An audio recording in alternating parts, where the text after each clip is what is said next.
Show. Alright most people, setelah sebulan nih nggak di studio, welcome back Rizky Satria. Let's dan go, teman-teman bro. dari Auto.com. Let's go. Kangen sih. Kangen banget ya. Tapi sehat ya. Alhamdulillah sehat. Semangat ya. Dan Alhamdulillah. gue senang banget karena lu sekarang kayaknya udah kembali Udah berseri. berseri. Meskipun ya masih 95% lah. Iya. Belum mencapai 100%. Pelan-pelan kita ke sana. Ya, Terus ini banyak berita seru nih most people ya, yang tadi Rizky udah kasih teaser ke saya. Wah, ada banyak hal yang bikin concern ya sebagai pengendara motor dan juga konsumen pembeli mobil. Jadi beberapa hari ini banyak berita-berita viral nih. Ya. Nah, kita coba akan kulik satu-satu supaya kita kasih edukasi juga ke most people. Yes, please. Nah, karena ini beberapa berita ini viral dan cukup meresahkan karena ya misalnya ada pertama penipuan di dealer mobil. Oke. Atas perbuatan oknum seseorang ini dirugikan puluhan juta. Oke, ntar detailnya kita ceritain tuh most people. Terus ada beberapa juga informasi tentang lalu lintas di mana kemarin sempat viral juga motor-motor, sepeda motor masuk jalan tol. Nanti kita akan kulik tuh sebenarnya regulasinya seperti apa, peraturannya seperti apa. Terus ada yang juga pernah ketipu jadi orang mogok di jalan tol pakai derek resmi, ternyata harganya mahal banget diketok. Padahal deket ya. Iya, nanti kita coba edukasi juga, kita informasinya kita sharing. Ternyata sebenarnya ada loh yang gratis kalau derek jasa marga resmi. Terus kalaupun bayar tarifnya berapa, nanti kita coba share. Supaya most people semua yang lagi kedapatan hal-hal yang tidak diinginkan di jalan tuh bisa mengerti dan memahami bagaimana cara langkah-langkah yang harus dilakukan. Siap, pokoknya kita banyak mendapat hal yang penting nih dari Pak Guru. Alah. Hari ini most people, jangan kemana-mana. We'll be right back on Most Auto Show. Most Auto Show. Jadi most people, sebelum kita masuk ke pembicaraan tentang motor yang masuk ke dalam jalan tol, saya mau tanya sama Rizky nih, akhir-akhir ini atau beberapa waktu terakhir udah test drive mobil apa aja yang baru dan yang seru-seru lah. Iya, jadi di Auto minggu ini ada banyak sekali sih test drive. Yang pertama Fortuner diesel yang 2.800. Oke. Terus ada Honda BR-V. Iya. Terus kita juga gua lagi test drive Daihatsu Xenia terbaru. Nah, sebenarnya nggak baru-baru banget sih, tahun lalu sih. Cuman ya ini ada satu yang menarik sih. Jadi gue benar-benar pengen ngetes fitur safety yang canggih itu. Benar nggak sih setirnya bisa belok sendiri kalau lagi ngelindas. Iya. Dan di parter ya kita cobalah, kita buktikan. Nah, nanti kalau misalkan pengen nonton bisa nonton di channel YouTube-nya di Official Auto. Oke. Keren, gue udah pasti nonton karena kalau untuk yang tes safety feature-nya lo harus tes di jalan tol apa ada track khusus bro yang lurus gitu? Iya, jadi ini gue spill dikit deh. Boleh dong, please. Kayak anak milenial spill biasanya. Asik. Nah, jadi kalau lane departure warning dan lane departure assist itu kan dia akan mendeteksi marka. Ketika mobil itu bannya melindas marka, itu dia akan setirnya mengembalikan kendaraan ke jalurnya. Nah, tadi waktu gue tes di jalan yang hujan, itu ternyata markanya tidak terbaca di beberapa bagian jalan ya. Jadi si indikatornya akan ada di panel instrumen tuh. Kalau misalkan fiturnya ini aktif, indikatornya nyala tuh kayak gambar jalan gitu. Kalau itu hilang, padahal nih melajunya di kecepatan yang memang seharusnya diaktif gitu. Tapi dia tidak aktif, padahal jalurnya ada tuh markanya jelas, cuman karena hujan mungkin sensornya mungkin. Iya, tapi sebenarnya fungsi itu in case kita ketiduran atau memang kalau kita capek gitu bro? Not necessarily bro. Jadi kadang tuh kita lagi nyupir juga kita hilang konsentrasi atau apa, itu kadang kita suka melindas jalan harusnya kan kalau kita yang benar jalan lurus ngikutin jalur. Karena kenapa bahaya kan kalau tiba-tiba kita pindah jalur tanpa kita sadari. Nah, fitur itu akan otomatis balikin mobil ke jalurnya gitu. Sebenarnya fitur itu bisa dimatiin, ada tombol untuk nggak masalah. Tapi pun kalau misalkan kita nggak mau matiin tapi tetap pengen pindah jalur, ada triknya juga. Tinggal nyalain sen aja, misalnya pengen pindah jalur ke kiri, nyalain sen kiri, itu nggak akan aktif fiturnya gitu. Jadi tetap kita bisa melintas. Keren. Alright. Kita lihat di YouTube channelnya ya. By the way, ini cerita yang motor masuk jalan tol ini gimana bro? Jadi ceritanya kan udah berulang-ulang. beberapa waktu lalu yang zaman masih banyak begal-begal tuh bawa parang-parang masuk jalan tol malam-malam motor. Terus supermoto kemarin, terus sempat juga beberapa rombongan moge gitu kan. Nah, jadi sebenarnya menurut undang-undangnya, menurut peraturannya memang tidak boleh karena menurut Undang-Undang Nomor 22 Tahun 2009 tentang lalu lintas dan angkutan jalan pasal 287 ayat 1 yang masuk ke jalan tol itu adalah kendaraan roda 4 atau lebih. Dan kalau melanggar itu dendanya 500.000 atau kurungan paling lama 2 bulan. Nah, tapi gue pernah ngobrol-ngobrol sama waktu itu presidennya HDCI, Pak Nanan Soekarno. Jadi memang waktu itu pernah konvoy Harley. Nah, itu memang diarahkan karena dikawal juga dengan kepolisian untuk lewat jalan tol. Tujuannya apa? Karena kalau itu kan dia rombongannya panjang, rombongannya banyak. Bayangkan kalau motor segede-gede gitu, terus ekornya panjang, lewat jalan biasa lampu merah apa segala macam, justru malah mengganggu pengendara lain gitu. Jadi mereka dimasukin ke tol itu dengan pengawalan polisi, tujuannya justru untuk mengamankan dan melancarkan tidak membuat atau tidak mengganggu pengguna jalan yang biasa gitu. Supaya cepat lewat aja biar udah selesai gitu. Dan gak jauh waktu masuk jalan tolnya tuh pas diarahkan sama polisinya. Dan itu kan dikawal, jadi benar-benar kayak nggak sembarangan serampangan di tengah-tengah, dia ada yang di kiri, ada yang di kanan, nggak. Jadi benar-benar tidak mengganggu juga di jalan. Jadi sebuah pengecualian kali ya, lihat sikon juga ya. Betul. Tapi kalau misalnya yang sering kita baca atau kita dengar, kalau misalnya lagi banjir atau lagi hujan deras, kadang motor diizinkan ya masuk jalan tol. Kan pernah tuh pas Jakarta yang bypass itu bawahnya kan banjir. Nah, itu memang sengaja dibuka oleh Jasa Marga ya untuk kendaraan melintas. Karena memang kalau lewat bawah nggak mungkin. Jadi memang ada beberapa situasi yang kalau memang itu diperbolehkan dan diizinkan. Tapi kalau misalkan lagi kondisi normal, nggak ada banjir, nggak ada apa-apa, tiba-tiba ada yang nyerobot ya apa gimana, itu kan udah pasti pelanggaran sih. Betul. Iya sih, kalau gue pribadi sampai sekarang belum pernah lihat motor yang ujuk-ujuk atau tiba-tiba masuk gitu ya karena lagi iseng atau macet. Cuman gue pernah lihat orang jalan kaki dalam jalan tol. Iya banyak sih. Iya. Cuman ada waktu itu yang lebih parah lagi. Jadi dia ibu-ibu apa? Kita nggak boleh nyebut itu sih sebetulnya. Tapi dia udah masuk jalan tol lawan arah pula. Itu gila sih. Tapi ya. Iya. Sebenarnya tujuannya tuh baik untuk memperingati bahwa itu tuh bahaya gitu. Karena kendaraan yang melalui jalan tol itu kecepatannya kan minimumnya kan 60 km per jam. Iya. Gitu. Iya, beda dengan speednya motorcycle ya. Sedangkan mobil-mobil itu kan safety. Jadi kalau kita naik mobil tuh ada pelindungnya lah. Iya.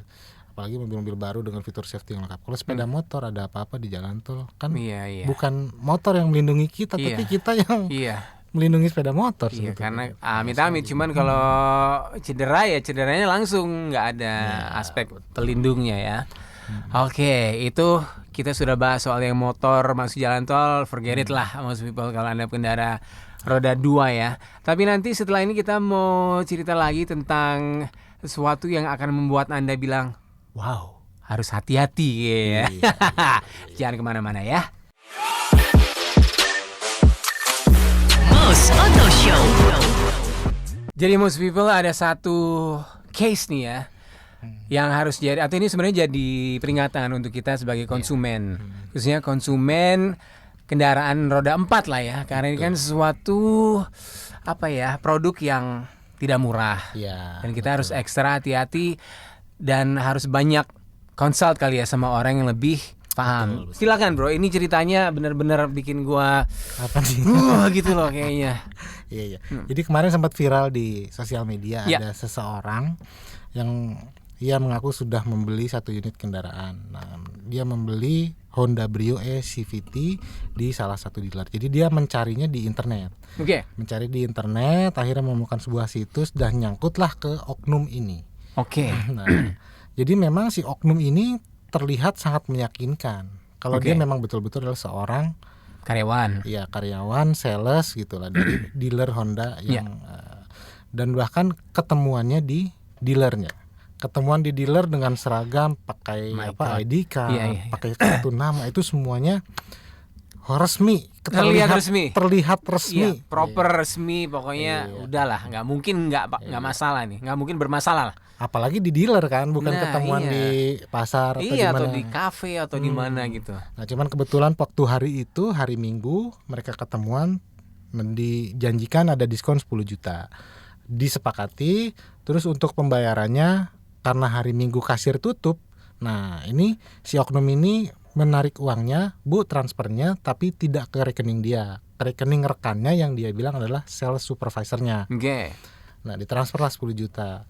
Dan itu sangat meyakinkan sekali. Ada bukti transfernya atas menggunakan kop yang merek tadi gitu loh. Udah Wow. pokoknya terlihat sangat resmi lah. Terus beberapa hari kemudian si ibu ini minta upgrade dari tipe E ke tipe RS. Nah, si oknum ini minta lagi. Katanya untuk penambahan uang, tadi kan tanda jadi. Nah, ini uang muka sebesar 37 juta rupiah. Oke. Ditransfer kembali ke nomor rekening oknum tadi, sales Yang supervisor dia klaim supervisornya, Iya, oke. yang dia klaim sebagai sales supervisornya. Nah, terus dia meyakinkan sekali. Jadi ini kan ada perubahan, dia minta plat nomor khusus si konsumen ini. Oke. Nah, ini kwitansi bukti sudah diurus, plat nomor khususnya segala Wow. macam. Pokoknya sangat meyakinkan sekali lah. Terakhir dia mentransfer uang pelunasan sebesar 100 sekian puluh juta ini ke PT tempat dealernya. Oke. Nah, kalau yang itu benar tuh sudah dia transfer, tapi setelah itu tidak ada kabar.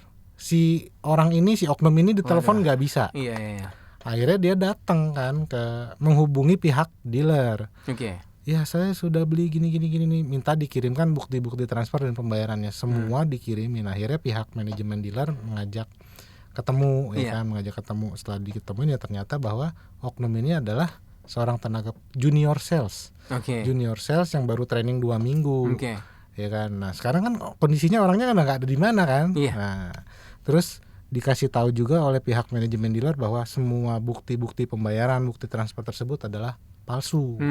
Kecuali yang ke Kecuali PT yang dealernya ke itu. dealernya. Nah, makanya pihak dealer menjanjikan akan mengembalikan atau refund dana yang sudah ditransfer ke dealer.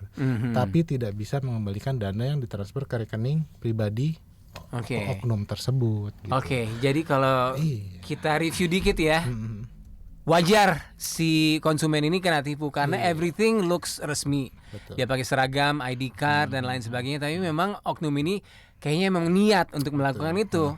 Dan pinternya si oknum ini, kalau gue minta 137 juta, mungkin dia ragu nih. iya. Nggak mungkin kalau kira, cuman kalau 10 juta Tanda jadi. tanda jadi terus 30 juta, konsumennya ini make sense sih. Cuman ya, mungkin ada nggak bro tips-tips supaya kita nggak kena, dalam arti kalau kita cari dealer di mana dan apakah jangan weekend kali ya kalau ketemuan seperti itu. Bisa jadi. Jadi sebenarnya dari pihak Honda sendiri sudah memberikan tanggapan. Jadi dia sudah menindaklanjuti dan memfollow up berita yang viral ini, akan memperbaiki dan terutama akan melakukan konsultasi dengan pihak dealernya gitu untuk memperbaiki layanan supaya kejadian serupa tidak dialami oleh calon konsumen lainnya. Yang jelas sih pihak Honda itu menyarankan ya kalau mau membeli mobil Honda itu ya di yang resmi gitu, di dealernya. Iya. Entah datang langsung ke dealer, ketemu dengan salesnya langsung atau gimana, atau bisa melalui situs resminya Honda misalnya, Iya. atau menghubungi call center resminya Honda, atau di e-commerce. Kan di e-commerce juga itu Udah mulai yang proper dan ini saya udah banyak banget. dan kan sistem pengamanannya kalau di e-commerce kan jelas ya, kita transfernya nggak langsung ke penjual kan, Betul. lewat si Perantaranya itulah e-commerce-nya siapapun dulu. ya. Nah, nanti begitu diverifikasi sudah selesai semua baru ditransfer ke jadi lebih safety. Mungkin karena oknum-oknum ini memang niat ya. Jadi dia memang ikut training di perusahaan itu memang bukan untuk jadi pegawai, tapi emang Bisa untuk jadi. ngadalin orang kan. Dan iya, konon kabarnya yang di sosmed itu banyak yang komen-komen udah bukan cuman orang yang cuman satu orang ini aja. Kabarnya sih banyak Banyak yang kena. oknum dengan nama itu gitu. Jadi kita sih sebenarnya pengen informasi aja ke most people yang lagi mau beli mobil. Iya. Jangan sampai ini kejadian gitu loh. Maksudnya supaya kita bisa mengurangi resiko kita Iya. kena tipu. Ya coba lebih hati-hati lagi dalam Iya. memilih sales ya gitu lah. Dan satu lagi mungkin karena mereka niat, sekali lagi ya oknum ini, mungkin mereka bikin website yang juga menyesatkan dengan betul. iming-iming promo. Jadi orang kayaknya ini menarik banget nih kalau bisa dapat diskon 10 juta, 20 juta atau apapun. Jadi kayaknya resmi nih orangnya. Wah. modus-modus kan kebanyakan gitu, Bro. Iya, iya, iya, kan betul. papa minta pulsa atau apa segala macam itu. Asli, iya, iya. Itu kan semua resmi, Anda memenangkan hadiah. Iya, iya. Ada websitenya, linknya, pas diklik wah kayaknya bener banget ini gitu. Ternyata Iya. harus mentransfer uang segala macam. Itulah makanya hati-hatilah. Iya, kalau gua mungkin sebulan sekali ada telepon. Bro, inget gua nggak? Gue juga pernah Iya, itu iya, mengalami pernah ya. itu. Gua langsung bilang, bro, lo udah orang yang ke-47 gagal nipu gua. Jadi ya udahlah, nyerah aja lah. Oh, dia ajak ngobrol gitu. Gue langsung ngobrol gitu. Terus dia bilang Terus dia apa? bilang, aduh iya nih Pak, saya usaha nih, anak saya apa ya Oh, jadi lagi gitu iya ya? jadi begitu. Oh, Ya maksudnya curhat. cari kerjaan yang jujur lah, jangan nipu orang terus kayak gitu. Karena gue udah Sering. sering banget. Kan ada database namanya nomor telepon Iya. prospek lah ya. Mungkin mereka juga punya itu kali ya, Bro. Ini prospek nih. Pasti. Dan lo sampai 47 kali ditelepon, Bro. Pasti. Berarti lo BI checkingnya bagus banget, Bro. Iya benar. Sampai kadang gue udah bilang, oke, gue tipu ya. Dalam arti gue udah di depan ATM nih, Nah, nggak bisa nih, iya. nggak coba lagi, ya nggak bisa nih. Ujung-ujungnya Iya. maki-maki kalau Ya, udah terus, capek ya, gitu. terus ujungnya, Mas, lu dari tadi percaya lu di ATM, terus baru ngamuk-ngamuk dia. Marah nih ya. Terus habis itu gue akan SMS, gimana rasanya gagal nipu, supaya mereka. Oh gitu. Nah, gue selalu gitu karena gue orangnya agak-agak, gue kan cukup sabar ya jadi orang. Cuman kalau digituin, ya orang-orang itu niat ya. Apalagi mungkin nanya nih orang ini nggak bisa ditipu nih, sini gue coba deh, gue coba nih. Takutnya begitu, mudah-mudahan enggak ya. Apalagi nih, Bro. Sekarang nih mendekati musim bulan puasa dan Lebaran. Biasanya Benar-benar. di momen-momen kayak gini tuh rawan-rawannya sih. Rawan sih, ya. Banyak orang nyari THR. Nah, Tapi dengan cara-cara yang enggak ya kita. cara-cara yang minus. Okay, most people, we got one more segment. Ini pasti seru juga. Jangan kemana-mana ya. We'll be back. Most Auto Show. Pernah nggak Ki, lo mengalami situasi mogok di dalam jalan tol? Sering. Oh sering lo ya? Sering waktu pakai seri 5 kan mogok. Tapi dereknya justru bukan di jalan tol. Oh gitu, oke. Nah, dereknya waktu itu emang dari rumah ngantar ke bengkel pakai mobil gendong. Jadi belum pernah sih kalau derek di tol. Oke. Nah sekarang ini yang lo mau cerita nih ada sebuah kasus. Jadi kemarin ramai juga, viral juga di sosial media ada seseorang ya dengan akun Instagram salah satu orang ya. Dia mengalami mogok di jalan tol Jagorawi. Oke. Nah, datanglah nih mobil derek berpenampilan dan terlihat resmi Jasa Marga. Akhirnya diantar ke bengkel resmi yang bukan ke bengkel resmi, ke bengkel, Sebuah bengkel. yang jaraknya tidak jauh atau tidak lebih dari 1 kilometer dari pintu gerbang tol terdekat. Oke, di tengah jalan ternyata si oknum ini meminta uang 1 juta untuk beli solar dan membayar ke yayasannya. Gitu. Nah, merasa aneh kan si Iya, orangnya, iya. kok begini. Terus akhirnya dia nge-tweet kayak gini. Nah, ternyata keluhannya ini ditanggapi oleh Jasa Marga Oke. Tol Jagorawi. Nah, jadi ternyata memang bahwa derek resmi jalan tol itu ada karena ini bagian dari pelayanan Jasa Marga terhadap ya pengguna jalan tol. Iya. Nah, cuman dia tuh si oknum ini tidak selayaknya karena menurut PT Jasa Marga itu ada hitungannya gitu. Oke. Jadi ada beberapa derek yang resmi itu memang memberikan pelayanan gratis. Yang pertama misalkan mengantarkan ke pintu tol terdekat. Oke. Itu free. Terus mengantarkan ke bengkel atau tujuan lain dengan jarak kurang dari 1 km dari pintu tol terdekat. Oke. Nah itu juga free. Atau diantarkan ke pool derek. Nah itu juga free, nggak kena bayar gitu. Oke. Nah kalau mau diantar ke tempat lain yang jaraknya lebih dari 1 km dari pintu tol terdekat, itu bisa, tapi ada tarifnya. Untuk Oke. golongan 1, misal golongan 1 itu mobil kendaraan roda 4 biasa ya. Iya. Itu tarif awalnya 100.000 dan Rp8.000 per Oke, kilometernya. per kilometer. Nah itu udah ada tarif resminya. Mhm. Kalau non golongan 1 mungkin truk atau bus, kendaraan yang rodanya lebih dari 4 itu tarif awalnya Rp125.000 dengan jarak per kilometernya itu tarifnya Rp10.000. Nah, Oke. kalau 1 juta itu berarti kan jauh. Jauh. Padahal dia minta antar ke bengkel yang nggak nyampe 1 kilo jaraknya dari pintu tol terdekat. Harusnya free. Harusnya free. Ya, ini dia. Makanya Jasa Marga sudah meminta maaf dan akan memperbaiki pelayanannya. Dan dia juga menghimbau nih Jasa Marga, mereka sudah melakukan penindakan tegas terhadap penyedia jasa derek. Jadi kan ya Jasa Marga juga memakai ya ibaratnya vendor lah kali ya. Iyalah pasti. Nah, sudah memberikan peringatan dan memberikan penindakan tegas. Jadi oknum tersebut dibebas tugaskan, yang oknum yang melakukan pungli. Oke. Jadi sekali lagi dia memang bagian dari Jasa Marga, tapi dia Betul. membuat tarif rate sendiri. Begini, karena secara psikologis orang yang mogok di jalan tol itu emang orang-orang yang benar-benar dalam posisi kesulitan. Betul. Ya kan? Dan ini udah ditolongin terus di tengah jalan tiba-tiba dimintain duit lah Iya, gitu. iya, ibaratnya. iya, iya. Nah makanya ya ini kita juga sekalian share ke most people biar tahu ya.